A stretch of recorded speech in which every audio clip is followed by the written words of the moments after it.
वैशाली की हालत को देख डॉक्टर ने सारे मरीजों को छोड़कर सबसे पहले उसका चेकअप किया। तुरंत उसे कमरे में ले जाकर बोतल लगाई गई। सब ठीक है, परंतु क्या आपने कोई भी काम किया है? क्योंकि मुझे अच्छे से याद है, मैंने आपसे स्पष्ट तौर पर किसी भी तरह का काम करने के लिए मना किया था। डॉक्टर ने वैशाली और गौरव दोनों से पूछा। वैशाली ने एक बार गौरव की ओर देखा और फिर डॉक्टर की ओर। जी थोड़ा बहुत घर का काम ही किया था, उसने धीरे से जवाब दिया। कुछ भी का मतलब नहीं समझते आप दोनों? कुछ भी नहीं मतलब कोई भी काम नहीं, डॉक्टर ने कड़े शब्दों में दोनों को कहा। सिर्फ अपना खुद का काम करना और कोई घर या बाहर का कोई भी काम तुम्हें नहीं करना है। इस बार कोई गलती नहीं होनी चाहिए। मैं दवाई के साथ हर हफ्ते के इंजेक्शन भी लिख रही हूँ, याद से लगवा देना, डॉक्टर ने गौरव को पर्ची देते हुए कहा। जी डॉक्टर। गौरव ने पर्ची ली और देविका को वैशाली के पास रुकने को कहकर वो बाहर चला गया। वैशाली हो सके तो घर पर इस बारे में किसी को मत कहना, क्योंकि सब परेशान हो जाएंगे। गौरव ने गाड़ी वैशाली के घर की ओर लेते हुए कहा। जी ठीक है, वैशाली ने धीरे से कहा। और देविका अब भी सबसे बेखबर गाड़ी में बैठी थी। वैशाली जैसे ही घर पहुंची, हर कोई उसे देखकर हर्ष से भर गया। सब देविका, गौरव और वैशाली की खातिरदारी में लग गए और फिर चला नाश्ते और उसके बाद बातों का दौर। अच्छा अब हम चलते हैं, गौरव ने हाथ जोड़कर कहा। वैशाली कुछ दिन यहीं रहेगी, बस आप देविका को बुला दीजिए। सब लोग देविका और गौरव को विदा कर अपने अपने काम में पुनः लग गए। अरे अरे बिल्कुल भी नहीं, वैशाली जब पलंग से नीचे उतरने लगी तो उसकी माँ ने उसे रोकते हुए कहा, तुझे कुछ भी चाहिए तो मुझसे या अपनी भाभी किसी को भी कह देना, परंतु जब तक आवश्यक ना हो तुम नीचे मत उतरना, ठीक है? परंतु माँ, ऐसे तो मैं पड़े पड़े बोर हो जाऊंगी। ऐसे कैसे हो जाएगी, हम सब हैं ना। अगले ही पल वहाँ पूजा, युवान और युवानी भी आ गई थी, जिन्हें देख वैशाली दिन भर बैठे रहने की शिकायत भी भूल गई थी। अच्छा है तुम सब यहीं बैठो, परंतु वैशाली तुम ज़्यादा देर मत बैठी रहना, बीच बीच में थोड़ी देर लेटकर आराम करती रहना, वैशाली की माँ ने प्यार से उसके सर पर हाथ रखते हुए कहा। और तुम सबको कुछ भी चाहिए हो तो आवाज़ दे देना और ज़्यादा शोर मत मचाना। सबने एक साथ गर्दन हिलाकर हाँ कहा और उनके जाते ही सब मुंह दबाकर हंसने लगे। दीदू आप भी नाराज हो? वैशाली ने पूजा का हाथ पकड़ते हुए पूछा। नाराज थी, परंतु जैसे ही मुझे भाभी ने ये खुशखबरी दी, मेरी सारी नाराज़गी झट से दूर हो गई। वैसे तू तो बड़ी फास्ट निकली, मैं तुझसे बड़ी और छोटी भाभी तो बड़ी भी है और उनकी शादी भी पहले हुई और तूने तो उन्हें भी पीछे छोड़ दिया, पूजा ने वैशाली को छेड़ते हुए कहा। ये सब तो मेरे लिए भी एक सरप्राइज़ की तरह ही था, जिसकी उम्मीद मैंने भी नहीं की थी, परंतु मुझे लगता है कि ईश्वर ने शायद ये खुशी मुझे इसलिए दी ताकि मेरे सारे गम दूर हो जाएं। कहते हुए वैशाली को दर्द के सारे पल फिर से याद आ जाते हैं और उसको आंखों में हल्की सी नमी तैर जाती है। अरे बुआ, आप दोनों ऐसे ही बातें करोगे तो हम दोनों बोर हो जाएंगे, चलो ना लूडो खेलते हैं, युवानी ने लूडो उनके सामने लाते हुए कहा। अच्छा जी, अब तुम हमारे साथ बोर भी होने लगी, पूजा ने युवानी को झूठे गुस्से से कहा। कोई भी बोर नहीं होगा यहाँ पर, और तुम देखना, मैं और युवान ना एक टीम में रहकर तुम दोनों को यूं हरा देंगे, पूजा ने युवानी से कहा। नहीं नहीं, मैं तो वैशाली बुआ की टीम में ही रहूँगा, युवान ने जल्दी से कहा। क्यों तुझे लगता है कि वैशाली मुझसे ज़्यादा अच्छा खेलती है जो ऐसे बोल रहा है, पूजा ने मुंह बनाते हुए युवान से पूछा। नहीं, क्योंकि वैशाली बुआ बहुत अच्छे से चीटिंग करती हैं, युवान ने मासूमियत से कहा। जिस पर पूजा और युवानी हंसने लगी तो वैशाली का मुंह बन गया। क्या कहा? अब तो तुझे कभी अपनी टीम में नहीं लूँगी, वैशाली ने युवानी को आंखें दिखाते हुए कहा। मत लेना, मैं भी सबको बता दूंगा कि मेरे लिए जो चॉकलेट और चिप्स लाते हैं सब, वो आधे तो आप ही खा जाते हो, युवान ने फिर से उतनी ही मासूमियत से जवाब दिया। जिस पर पूजा और युवानी मुंह दबाकर अपनी हंसी रोकने का असफल प्रयास कर रहे थे। वहीं वैशाली का मुंह आश्चर्य से खुला रह गया था। ठीक है, तू और मैं एक ही टीम में रहेंगे, परंतु अब तो कुछ नहीं बोलेगा, बस मेरी सुनेगा। वैशाली ने युवान को चुप कराते हुए कहा। फिर तो खेल तब तक चला जब तक कि खाने के लिए कोई उन्हें बुलाने नहीं आया। वैशाली सुधा ने कमरे में आकर दरवाज़ा बंद करते हुए वैशाली को आवाज़ दी। वैशाली उस समय गर्भ गीता का पाठ कर रही थी। यूं तो उसे पूरा दिन कोई ना कोई घेरे रहता, कभी बच्चे, कभी पूजा और उसके भाई, तो कभी घर के बड़े, परंतु जब भी उसे समय मिलता तो कोई ना कोई धार्मिक ग्रंथ का अध्ययन करती रहती, जिससे कि कोई भी बुरी याद उसे बेचैन ना करे और उसके आने वाले बच्चे को अच्छे संस्कार मिले। जी भाभी, वैशाली ने किताब को प्रणाम किया और उसे एक तरफ रख सुधा से बात करने लगी। वैशाली, गौरव जी आए हैं, कह रहे हैं कि तुझे टीका लगाना है, उसी के लिए लेने आए हैं। देख, अगर तेरा मन नहीं है तो तू मुझे बोल दे, मैं अभी कोई बहाना बनाकर उन्हें मना कर दूंगी और टीका हम यहीं से लगवा लेंगे। भाभी, मन तो बिल्कुल नहीं है, परंतु टीका भी ज़रूरी है ना, और वो भी तो यहाँ नहीं लगेगा, इसलिए मुझे जाना ही होगा। वैशाली का मन वापस जाने के नाम से उदास हो गया था। ठीक है, फिर तू तैयार हो जा, जब तक मैं उनके लिए नाश्ता बनाती हूँ, और तेरे लिए भी, तू भी कुछ खाकर ही जाना। सुधा वैशाली से कहकर रसोई में चली गई। अभी जाना जरूरी है। पूजा नाश्ते के साथ अपने सवाल भी लेकर आई थी। वो कुछ दिन और नहीं रुक सकते थे। अभी तो 15 दिन ही हुए हैं तुझे यहाँ, और वो लेने भी आ गए। दीदू, वो बस टीका लगवाना है, इसलिए आए हैं, और फिर मैं तो वापस जल्दी ही आ जाऊंगी ना।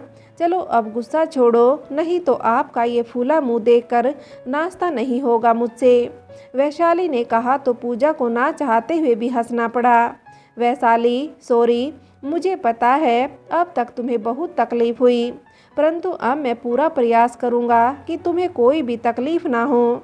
गौरव ने गाड़ी चलाते हुए वैशाली का हाथ पकड़कर कहा तो वैशाली ने भी मुस्कुराकर गौरव के हाथ पर अपना हाथ रख दिया। वैशाली जाते ही सुदेश जी से मिली।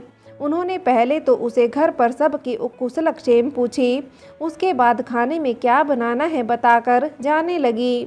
वैशाली उनकी बात सुनकर कुछ उदास सी जाने लगी। तभी सुदेश जी ने उसे पीछे से आवाज़ दी, सारा काम तुम कर लेना, रोटी मैं आकर बना लूँगी। वैशाली को लगा था कि कम से कम अब इन सब को उसकी कुछ तो फिक्र होगी, परंतु इतना सब होने के बाद भी यहाँ तो सब वैसे के वैसा ही है। वैशाली ने भी बिना कुछ कहे पूरी सावधानी से अपना काम किया, ताकि फिर से कोई समस्या ना हो। इस बार वैशाली के आने के बाद गौरव भी उसका ख्याल रखता।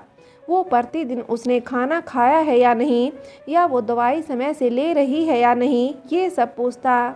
और बाहर जाने से पहले उसका जो भी खाने का मन हो तो वो पूछता, और फिर आते समय उसकी पसंद से खाने के लिए फल चाट भी लेकर आता।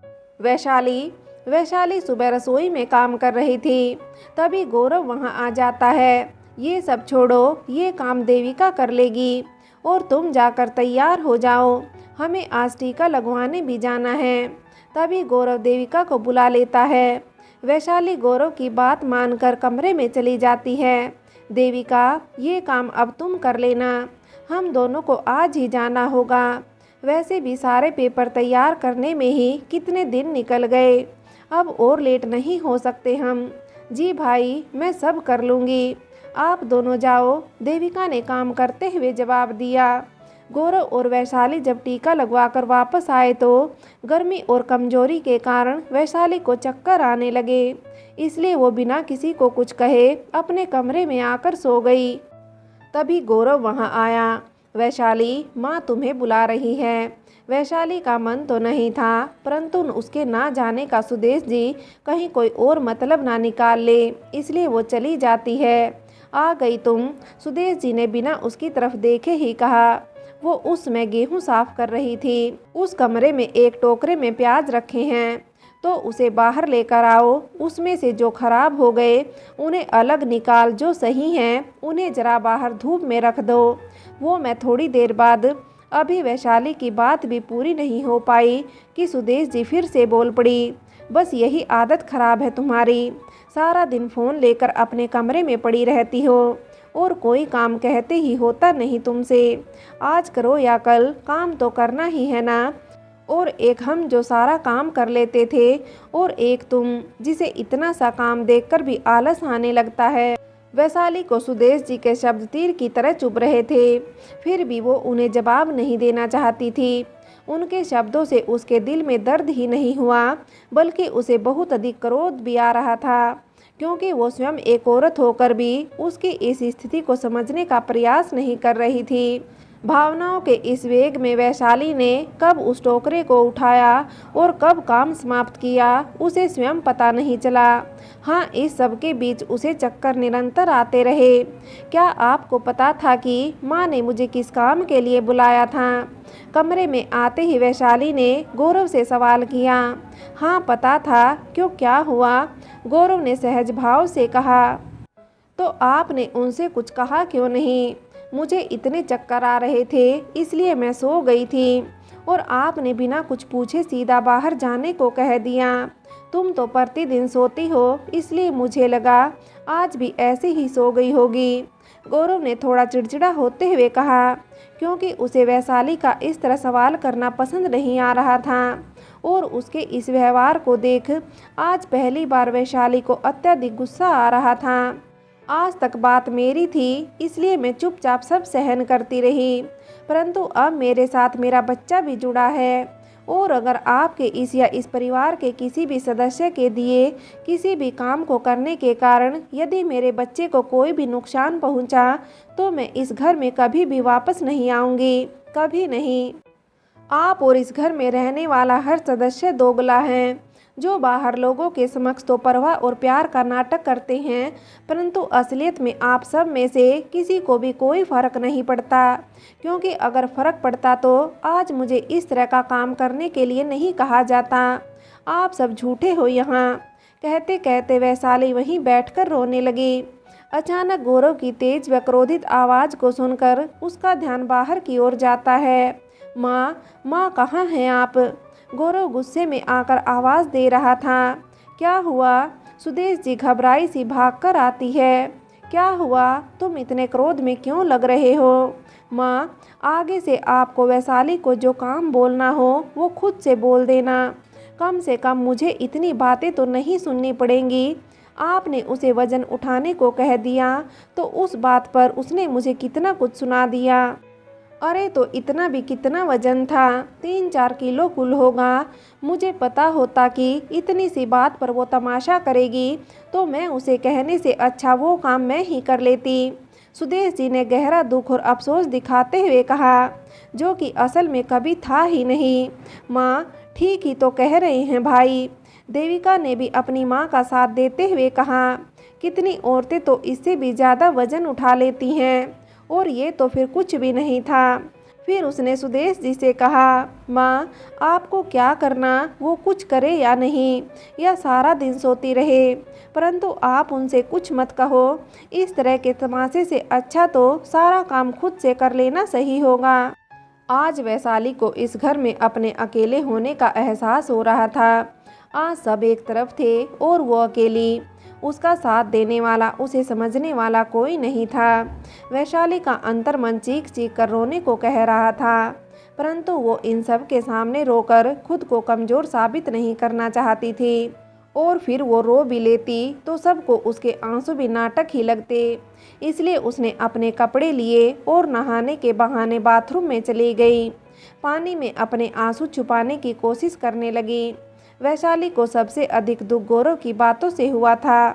उसे लगा था कि गौरव उसके गुस्से में कही गई बातों का मतलब समझेगा, उसे उसके गुस्से में छिपा दर्द महसूस होगा, और कुछ नहीं तो अपने बच्चे के लिए उसकी फिक्र और उसे खोने के जिस डर से वो कुछ दिन पहले गुजरी, उस डर को जरूर समझेगा।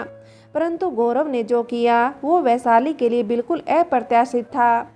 उसके आंसू, उसका दर्द सबको अनदेखा कर गौरव ने केवल उसके गुस्से में कहे गए शब्दों को सुना और उन्हीं को सच मान उसे सबके सामने इस तरह अपमानित भी कर दिया। वो जिसने अग्नि के समक्ष उसके सम्मान की रक्षा का वचन दिया, आज उसने जरा सी बात पर सबके सामने उसे यूं उनके रिश्ते का मजाक बना दिया था। गौरव के और बाकी सबके द्वारा कहे गए शब्द उसके कानों में गूंजते रहे। वैशाली अपने अंदर के शोर और रोने की आवाज़ को पानी के शोर में बाहर जाने से रोकती रही। आप चिंता मत करना बेबी, आपकी माँ है ना, वो बहुत प्यार करती है आपसे। ये सब तो कुछ दिनों में ठीक हो जाएगा। वैशाली रात भर मन ही मन अपने बच्चे से बात करती रही और रोती रही। दूसरे दिन किसी ने भी वैशाली से बात नहीं करी।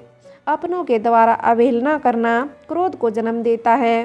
फिर जज्बातों की आंधी में अक्सर मन में दबे सत्य क्रोध रूपी शब्दों का रूप लेकर बाहर आने लगते हैं। वैशाली का कुछ ऐसा ही हाल था। क्या माँ ने चाय पी? गौरव ने रसोई में जाती वैशाली से पूछा। मुझे नहीं पता। और क्या आपकी माँ ने कभी मेरी फिक्र की जो मैं उनकी करूं? बीमार होने पर मैं भी तो या तो खुद से उठकर अपना चाय नाश्ता करती या सारा दिन भूखी ही रहती, परंतु आपकी माँ ने कभी मुझे ना खाने का कारण भी पूछना जरूरी नहीं समझा। वैशाली को तुरंत ही एहसास हो गया था कि गुस्से में वो कुछ अधिक ही कड़वा बोल गई। कल बोले गए शब्दों का अफसोस उसे अभी तक था और आज फिर से उसने वही गलती कर दी। माँ चाय। गौरव ने जब देखा वैशाली चाय बना रही है तो उसने सुदेश जी को आवाज़ देकर चाय के लिए कहा। वैशाली ने भी बिना कुछ कहे चाय का कप ले जाकर गौरव के सामने रख दिया। मुझे नहीं पीनी। गौरव उठकर जाने लगा। तो फिर ठीक है, मैं भी चली जाती हूँ यहाँ से। जब आपको मेरे हाथ का बना कुछ भी नहीं खाना या पीना नहीं है तो मैं भी यहाँ क्यों रहूँ? वैशाली अपने कमरे में जाकर अपने मायके कॉल करने लगी। तभी गौरव वहाँ आ गया और बिना कुछ कहे फ़ोन लेकर बाहर चला गया। गौरव, मेरा फ़ोन वापस दीजिए। गौरव, गौरव। वैशाली को उसके किसी भी बात का कोई जवाब नहीं मिला। चलो खाना खा लो, गौरव ने कमरे में आकर कहा। गौरव के जाने के बाद से ही वैशाली अपने कमरे से बाहर नहीं निकली थी। ना ही आज उसने खाना बनाया था, ना कोई और काम किया। अब चलो भी, तुम्हारा इस तरह भूखा रहना सही नहीं है। वैशाली का जवाब नहीं पाकर गौरव ने फिर से कहा। अब वैशाली क्या कहती कि जब वो रसोई में गई तो उसे देखते ही रोटियों का डब्बा भी दूसरी ओर सरका दिया सुदेश जी ने। वैशाली को समझ आ गया था कि वो अपनी नाराज़गी जता रही हैं, इसलिए वैशाली भी बिना खाए वापस आ गई और अब ना गौरव की बात का जवाब दे रही थी। ठीक है, तुम मत बोलो। गौरव वैशाली से जवाब ना पाकर बाहर चला गया और जब वापस आया तो उसके हाथ में खाने की प्लेट थी। देखो, तुम खाना खाओगी तभी मैं खाऊंगा, तो अब जल्दी से खाना खा लो। अच्छा, पहले मुझे कल के लिए माफ़ कर दो, गुस्से में कुछ ज़्यादा ही कह गया। अच्छा, अब खा भी लो, कल तो तुम चली जाओगी, तो मैं नहीं चाहता हमारे बीच कोई भी कड़वाहट रहे। वैशाली अब भी बिना कुछ कहे गौरव की ओर देखने लगी तो गौरव ने ही फिर कहना शुरू किया। मुझे लगता है यहाँ का माहौल तुम्हारे लिए सही नहीं है, इसलिए कल तुम्हें तुम्हारे मायके छोड़ आऊँगा ताकि तुम खुश रह सको। अब तो खाना खा लो। गौरव की बात सुनकर वैशाली चुपचाप खाना खा लेती है। वैशाली को कल तक का इंतजार करना ही नहीं पड़ा। शाम होते होते एक बार फिर उसे हद से ज़्यादा ब्लीडिंग होने लगी और गौरव को अचानक उसे फिर हॉस्पिटल ले जाना पड़ा। लगता है आप दोनों को या तो मेरी बात समझ नहीं आ रही है या आप दोनों इस बच्चे को लेकर सीरियस नहीं हैं, डॉक्टर ने गौरव और वैशाली को देखते हुए कहा। ऐसा नहीं है डॉक्टर, गौरव ने बात खत्म होते ही कहा। हम दोनों को आपकी बात अच्छी तरह से समझ आ गई है, इसलिए वैशाली अब यहीं चित्तौड़ में अपने मायके में रहेगी, जिससे कि उसे आने जाने में कोई तकलीफ नहीं हो और वो बराबर आराम भी कर सके। ठीक है, आगे से और भी ज़्यादा ध्यान रखना तुम, डॉक्टर ने वैशाली को देखकर कहा तो वैशाली ने भी हाँ में सिर हिला दिया। गौरव ने हॉस्पिटल से वैशाली के घर तक उससे कई बार बात करने की कोशिश की, परंतु उसने बहुत कम शब्दों में गौरव की बातों का जवाब दिया। जब वो दोनों घर पहुंचे तो पूरा परिवार वैशाली को देखकर बहुत खुश हुआ था। गौरव ने सबको बताया कि वो वैशाली को डॉक्टर के पास लाया था और अब वो कुछ समय यहीं रहेगी। तो सबको बहुत अधिक प्रसन्नता हुई, परंतु वैशाली की माँ को यूं वैशाली को इतनी जल्दी व बार बार डॉक्टर के पास ले जाना खटक रहा था। उन्हें कुछ गलत होने का अंदेशा होने लगा, इसलिए उन्होंने गौरव के जाने के बाद वैशाली से सारी बात जानने का निर्णय लिया। फ्रेंड्स, आगे की कहानी के लिए कहानी का अगला भाग देखें।